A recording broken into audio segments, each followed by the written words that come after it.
Good morning. सकाळचा सुंदर view सोबतच तुमच्या सर्वांचे माझ्या मिनी व्लॉगमध्ये स्वागत आहे.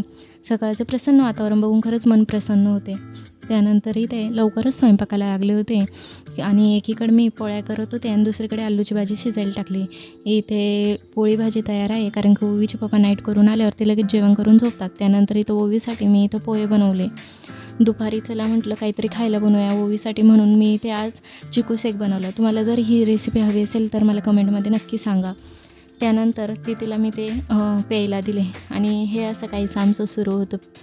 तिला ते खूप आवडलं कारण की खरंच टेस्ट एवढी सुंदर आहे ती आणि छान लागतात. बाहेरचं दिल्यापेक्षा घरी काहीतरी करून बघूया म्हणून तिला ते बनवलं. त्यानंतर 4 वाजता इथे मी फर्स्ट टाईमच पोटॅटो फ्रेंच फ्राईज करायला घेतले.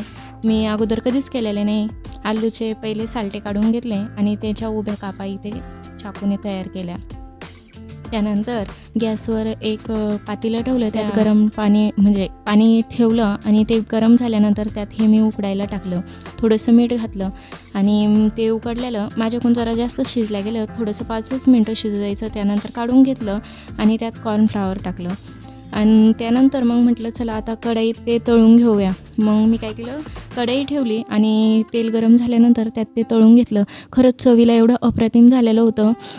फर्स्ट टाईम केलं तर पण खरंच खूप छान झालं होतं. आता मी परत करून बघेल. नेक्स्ट टाईम ज्या चुका झाल्या त्या परत करणार नाही आणि छान करून बघेल. त्यानंतर मग ते ओवीला मी खाऊ घातलं बाहेर बसून. तुम्हाला हा मिनी व्लॉग कसा वाटला मला नक्की कमेंटमध्ये सांगा आणि लाईक शेअर सबस्क्राईब करायला विसरू नका. धन्यवाद.